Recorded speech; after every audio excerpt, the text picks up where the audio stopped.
Frédéric Torlotin, Jacques Binger, bonjour. Bonjour. Bonjour. Merci d'avoir accepté l'invitation du Républicain Lorrain. Merci, on est toujours heureux d'être là. Ici à Metz, chez vous, il y a pratiquement un an, jour pour jour, vous nous ouvriez les portes de la rue François 1er, du mythique siège de la marque fondée par André et Coqueline Courrèges. Pendant très longtemps, dans une ancienne vie professionnelle, tous les deux vous défendiez des marques. Qu'avez-vous appris en un an de la nouvelle marque unique que vous portez aujourd'hui? Oula, ça c'est une sacrée question, parce qu'on a appris beaucoup de choses en un an. On a appris... J'ai envie de commencer par, avant de parler de la marque, parce qu'on a effectivement découvert cette marque et on s'est fait un avis sur l'endroit où on voulait l'emmener. Mais on a beaucoup fréquenté Coqueline Courrèges aussi pendant cette période de un an et d'ailleurs des un an qui ont précédé aussi. Et c'est une femme avec qui on n'a pas d'obligation de rapport professionnel et avec qui on a un plaisir fou à se voir très fréquemment pour parler de tout. Et je pense qu'on a appris avec elle énormément de choses. On a fait, Jacques et moi, 25 ans de communication et donc on a géré pendant 25 ans des métiers créatifs. Honnêtement, Coqueline Courrèges fait partie de ces gens qui vous donnent l'assentiment que vous avez, pendant 25 ans, vous ne saviez rien, que vous avez pris tout ce que vous faisiez à l'envers et qu'en fait, avec quelques phrases simples, vous pouvez totalement voir de manière différente ce que vous faites tous les jours. Donc on a réappris avec Jacques ce que c'était qu'une couleur. On a passé 2 heures, par exemple, à discuter avec Coqueline de ce que c'était que le blanc. Ça paraît comme ça bizarre, mais en fait, quand vous l'appliquez à un vêtement, quand vous vous demandez si ce vêtement à la fin va être la pièce unique qu'il doit être quand il est vendu par une marque comme Courrèges, ben ça prend tout son sens. Pourquoi est-ce que les couleurs de Courrèges sont différentes? C'est pas un hasard. C'est qu'il y a derrière tout ça un raisonnement. Je pense qu'on a réappris à travailler aussi de manière différente et à penser différemment. On a réappris on a changé notre rapport au temps probablement aussi. C'est-à-dire qu'on était dans un business avant, on traitait le temps comme quelque chose qui était une contrainte contre laquelle il fallait lutter parce qu'il fallait rentrer de l'argent pour faire tourner notre entreprise. Bon, c'est toujours le cas, je vous rassure, mais à côté de ça, on a appris aussi qu'il fallait se donner le temps d'inventer et que l'invention, la création ne se font pas en quelques jours ou en quelques heures. Bref, c'est un peu long pour vous raconter qu'on a appris beaucoup de choses en un an.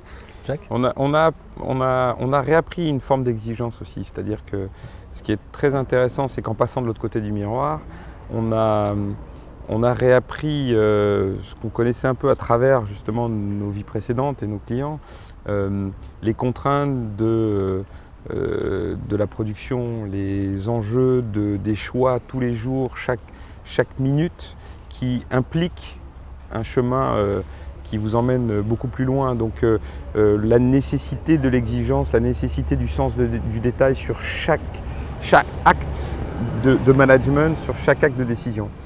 Et puis au-delà de ça, on a été conforté quand même dans ce qu'on pensait dès le départ et qui a vraiment nourri notre relation et notre discussion avec Coqueline et avec André. C'était cette logique de la puissance d'une marque. C'est-à-dire qu'on s'est quand même rendu compte en un an que tout le monde avait envie que Courrèges revienne. Tout le monde avait envie de voir Courrèges revivre puissamment. Et on a été extrêmement bien accueillis et on continue à l'être par la presse, par évidemment la communauté des gens qui aiment Courrèges, à commencer par les clientes de la rue François 1er. Donc ça c'était vraiment assez chouette parce qu'objectivement, on venait, comme vous le savez, d'un autre métier, on se posait des questions sur la manière dont on serait accueilli et on a été extrêmement bien accueillis. Alors bien sûr, on continue à avoir une humilité absolue par rapport à ce métier qu'on apprend tous les jours et puis on se focalise sur ce qu'on sait faire pour s'entourer de gens qui eux connaissent bien tous les enjeux techniques notamment de ce métier et puis voilà, on avance mais chaque jour est passionnant. Celui qui poursuit le passé soit le tue, soit est tué par lui. Ce petit mot qui vous fait sourire, qui est affiché, qui est une citation de Gandhi, qui est affiché à l'ancien bureau de Coqueline Courrèges, me permet justement de parler, on ferait une belle transition, de votre rapport au temps. Vous avez choisi délibérément de ne pas faire de défilé, finalement de prendre la mode à contre-pied et de vous donner le temps. Alors je voudrais savoir justement comment le parfum, les robes, les blousons, bientôt le trench, sont ressuscités par vos équipes de designers. Oui, le rapport au temps en fait est à relier au rapport à la création. C'est-à-dire qu'on nous a effectivement beaucoup demandé au début, mais qui va être votre designer, qui va être vos stylistes, etc. Et je me souviens d'une conversation par ailleurs avec des gens qui me disaient qu'est-ce qu'il y a de nouveau en ce moment dans la mode ou d'ailleurs dans les arts appliqués en général. Et finalement, on s'aperçoit qu'on a beaucoup de mal à dégager quelque chose de tout ça. Et on s'est demandé un peu pourquoi. Et clairement, c'est un problème de rapport entre le temps et l'argent et la nécessité de faire très vite. Pour revenir à la question de départ, c'est effectivement pourquoi est-ce qu'on relance nos produits d'une façon particulière et quelle est la différence entre Courrèges et les autres maisons. En fait, on a fait assez vite l'analyse que cette profession devenait complètement dingue et que non seulement elle devenait folle, ce qui fait que les gens qui travaillaient avaient beaucoup de mal à suivre un rythme, mais elle devenait totalement folle pour la cliente, la consommatrice aussi. C'est qu'à un moment donné, on ne peut pas dire aux gens tous les 3 mois « jetez tout ce que vous avez, on a inventé quelque chose de totalement nouveau, ceci est une révolution, voilà, et dans 3 mois, vous inquiétez pas, ça sera acheté à la poubelle aussi ». Donc on ne pouvait pas faire autrement que de penser le temps, notre temps, y compris notre temps commercial, de manière différente. Donc effectivement, on ressuscite, alors c'est ça qui est amusant, c'est que oui, on ressuscite des pièces du passé, qui pour certaines d'ailleurs étaient toujours vendues parce que c'était des pièces, c'est toujours des pièces qui ont été conçues de manière à être pérennes. Et puis rester sur un style, conserver le passé, c'est pas du tout l'inverse, c'est pas du tout antinomique avec la création. Et donc on continue aussi évidemment à créer. On a réactivé toutes les équipes de création de la maison Courrèges. Et aujourd'hui dans la boutique, vous avez peut-être 30 ou 40% de produits qui sont des produits historiques de la maison et puis aussi beaucoup de nouveautés. Mais toutes dans un style commun et avec cette force qui est caractéristique des produits Courrèges. Vous me parliez il y a 1 an de transformer cette maison de couture en maison de design. Vous aviez notamment cet objectif recruter Lionel Giraud, ex-Cartier et ex-Chaumet. C'est lui aussi quelqu'un qui est hors du sérail de la mode. Où en êtes-vous justement de cette mutation? On avance tous les jours en fait. À chaque fois qu'on délivre, qu'on présente un produit, en fait à chaque fois que nous on le découvre, parce qu'à un moment vous lancez quelque chose et un proto arrive et vous dites est-ce que j'ai fait un bon boulot, est-ce que ce produit est prêt à être mis sur le marché, à chaque fois on a le sentiment d'avoir fait un petit pas et d'avoir fait la démonstration, je ne sais pas, mais ou valider un modèle, mais en tout cas de se dire que ce qu'on a pensé à l'origine comme modèle d'entreprise n'est pas complètement aberrant. Donc voilà, les parfums sont... On a réussi en un temps, pour le coup en un temps assez rapide, mais parce qu'on avait une conviction très forte au départ, à remettre sur le marché un parfum nouveau, plus 2 parfums historiques de la maison. Et je pense que c'était assez juste.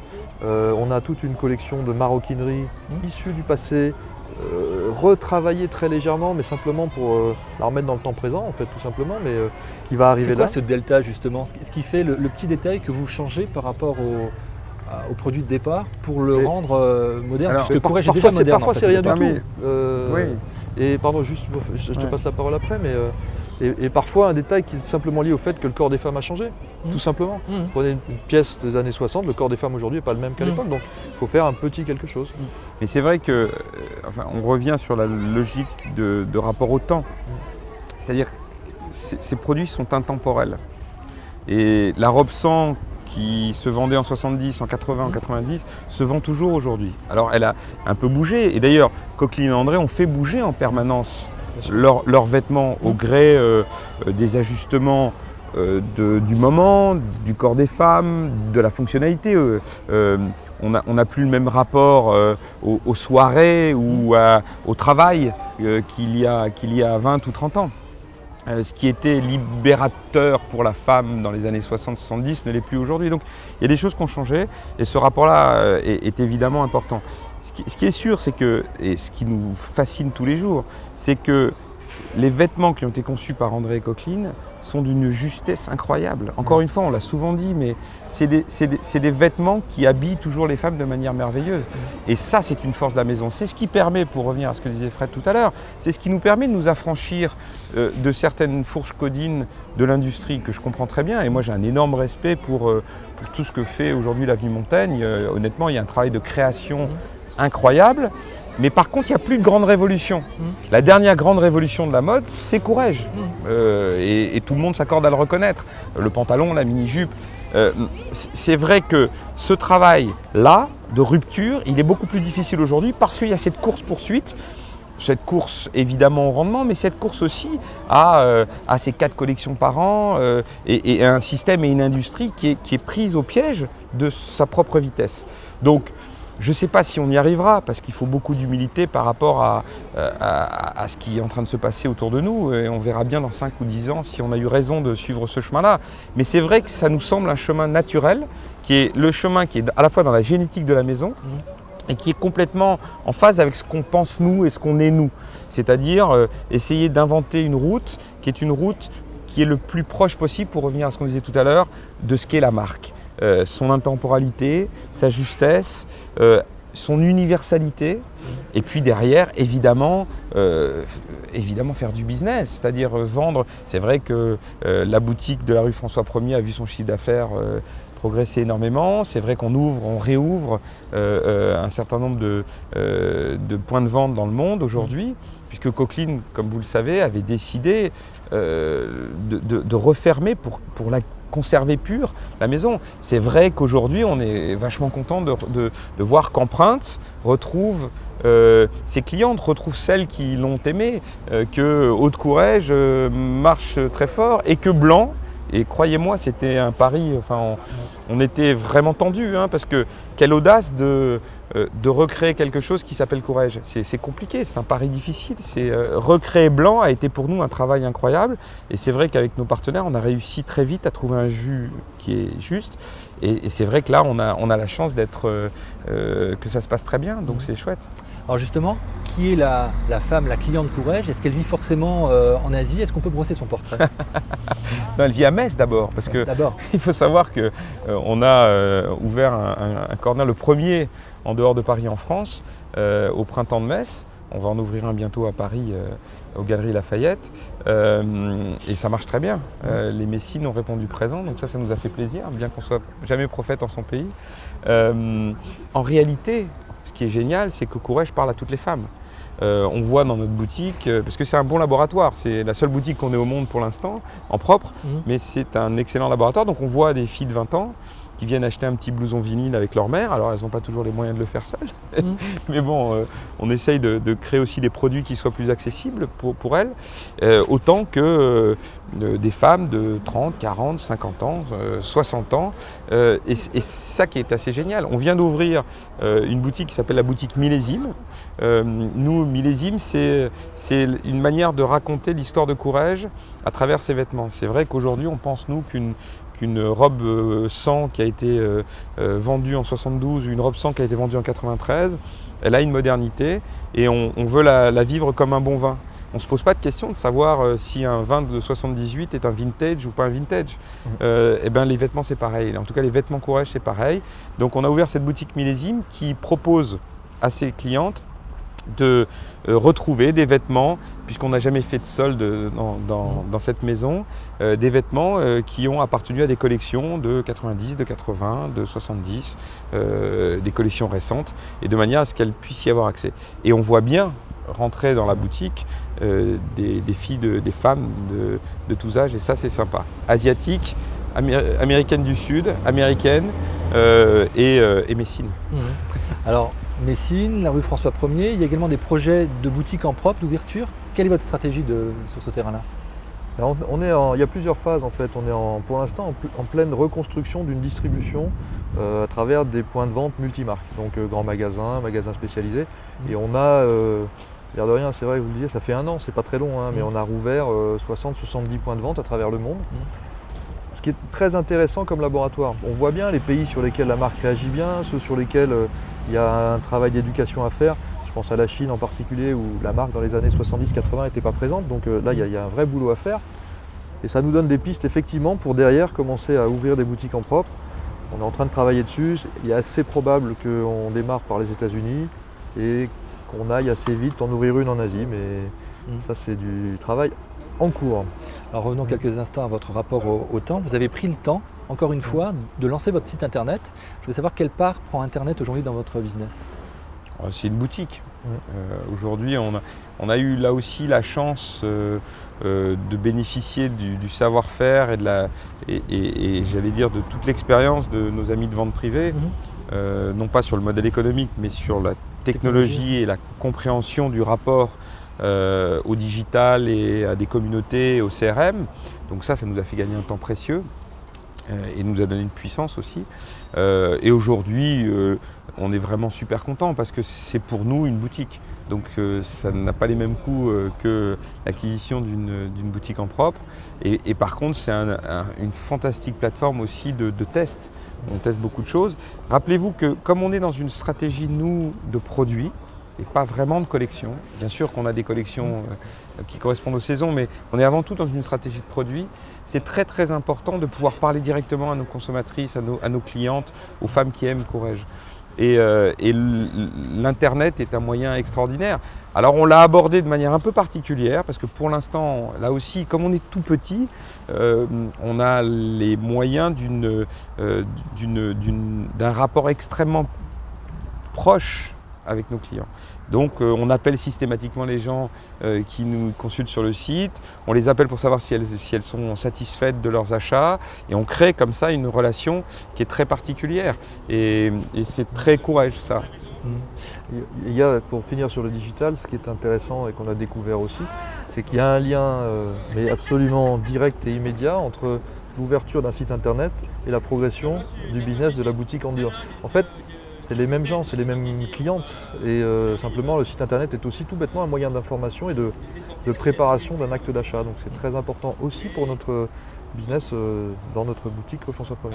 Alors il y a ce lien, il y a cette hyper réactivité par la taille même de l'entreprise. Comment s'inscrit l'atelier de Pau dans cette stratégie, dans ce développement? L'atelier de Pau, alors il est en pleine reconstruction. Alors c'est un bâtiment architecturalement qui est absolument exceptionnel, qui a été dessiné par André Courrèges, dans lequel on a trouvé des femmes qui ont entre 20 et 30 ou 40 ans de maison et donc qui ont un savoir-faire exceptionnel. Donc Pau, aujourd'hui, est l'endroit dans lequel on fait la mise au point de la plupart de nos prototypes. On fabrique une partie de ce qu'on vend à Pau également et tout le reste de notre fabrication qui est faite en France chez des façonniers français est piloté de Pau, qui nous sert aussi de centre de logistique avec un contrôle qualité pour tous les produits qui repassent par Pau avant de revenir enfin dans les boutiques. C'est très important dans notre dispositif et c'est ce qui aussi... c'est en fait très important parce que ça ancre industriellement Courrèges dans ce pays, en France. Et c'est indispensable pour nous, enfin, on pense que c'est indispensable pour la marque. Il y a plusieurs choses, c'est-à-dire que, alors bien sûr c'est un sujet tarte à la crème en ce moment, mais on a vraiment envie de nous appuyer sur le savoir-faire qui existe dans la région de Pau d'abord, et que Courrèges a largement contribué à développer.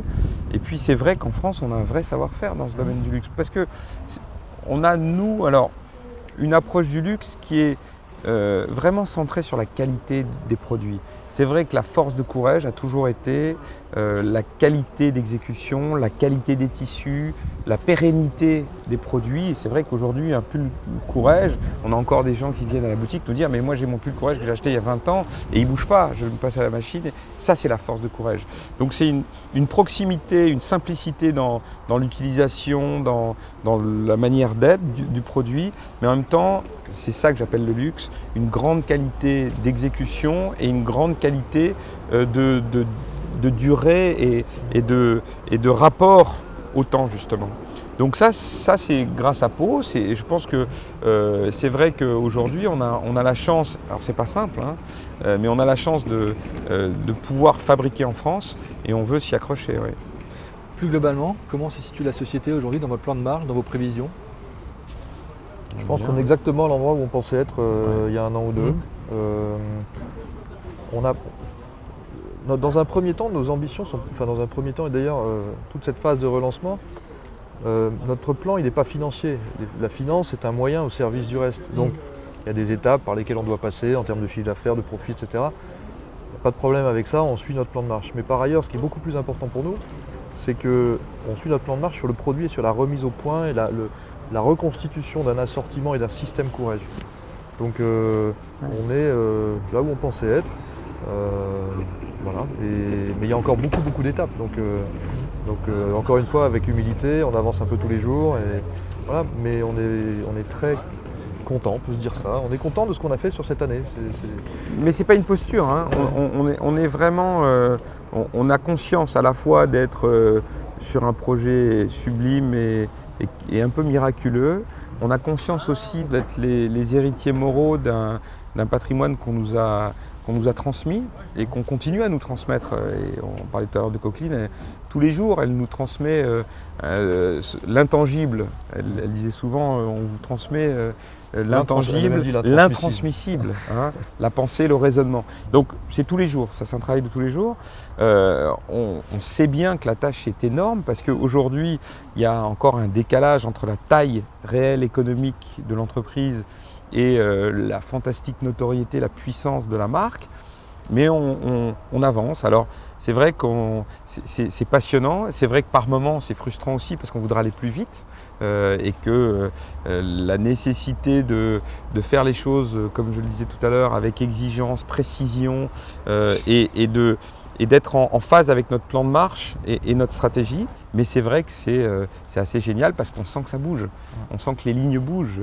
Alors la boutique en est un bon exemple. C'est vrai que les gens viennent nous voir. C'est vrai qu'on a des propositions de partenariat en permanence. C'est vrai que là, on le voit avec le projet récent des lunettes, puisqu'on a développé une nouvelle collection de lunettes qui va se lancer, qui sera disponible en janvier en magasin et qu'on va lancer au Silmo, au Salon de l'Optique prochainement. On l'a faite avec Alain Micli. Et Alain Micli est une référence dans son univers, celui de l'optique.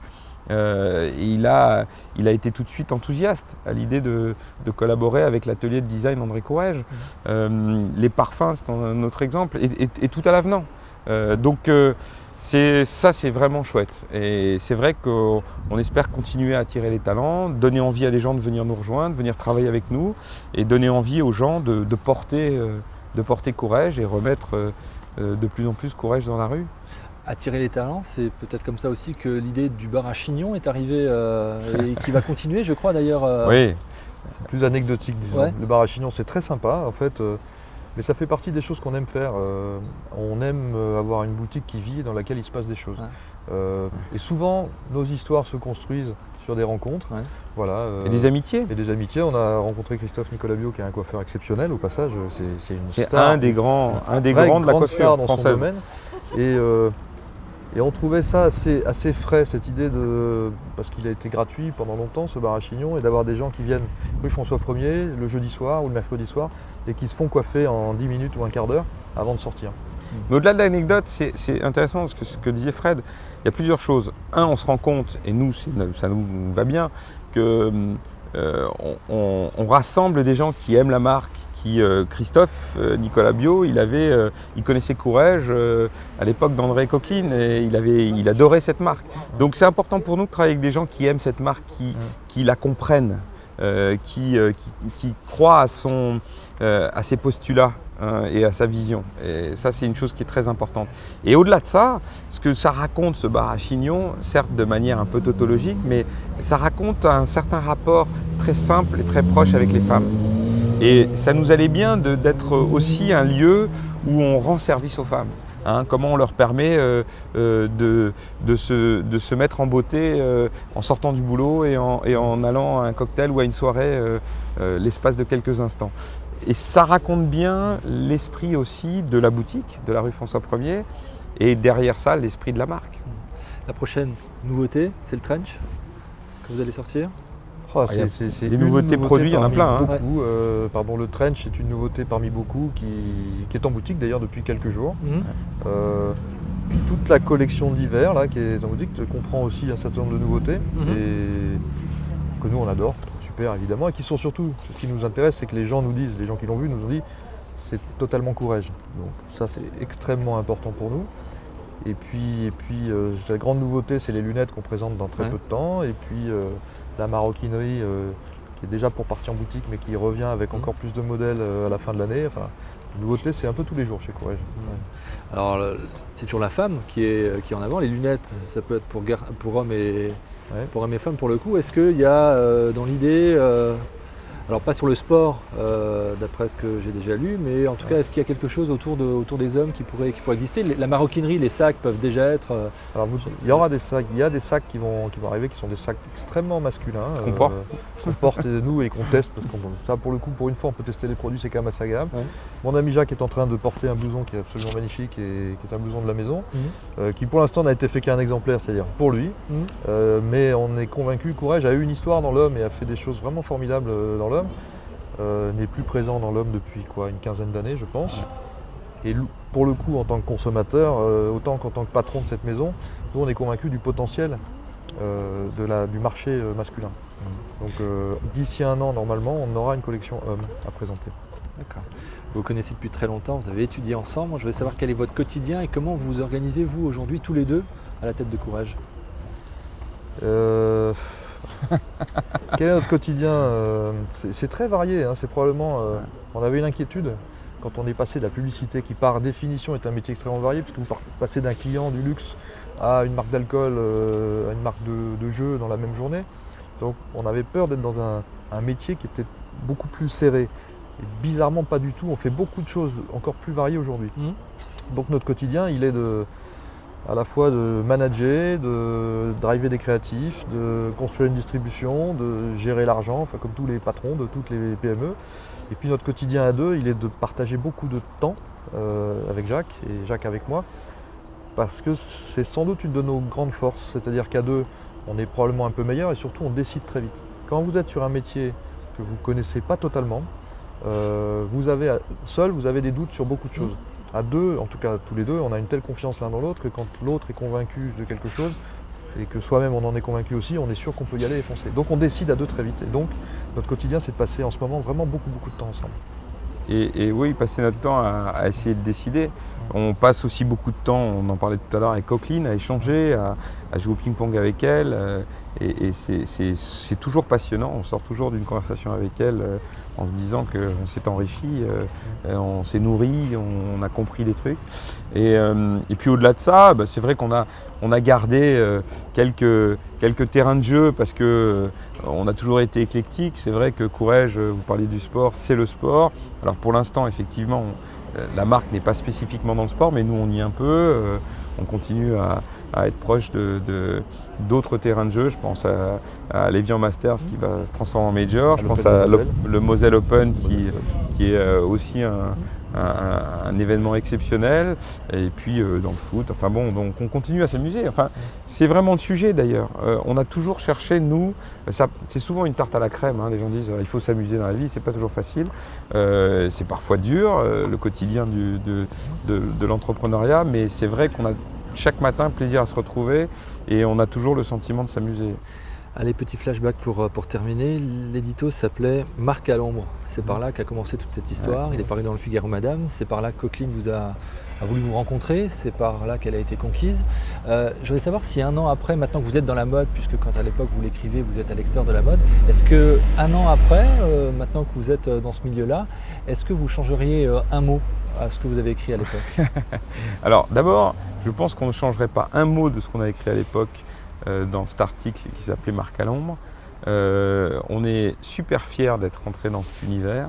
On est super fiers d'avoir, on peut le dire, été choisi finalement par Coqueline, mais de s'être choisi aussi mutuellement pour prolonger cette aventure fantastique de cette marque. Et effectivement, au bout d'1 an, c'est rien. On est aux prémices de ce qu'on espère être une très longue histoire, mais d'ores et déjà, on voit bien, ce qu'on disait à l'époque, que les marques sont d'une puissance telle que quand on les nourrit proprement, elles se réveillent. Et on espère bien que le réveil de Courrèges est en train de se réaliser.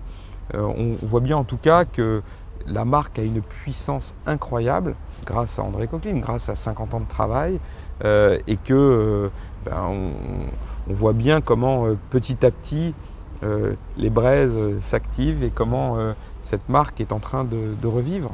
Et ça, c'est vraiment un bonheur. Alors, on se reverra dans 10 ans.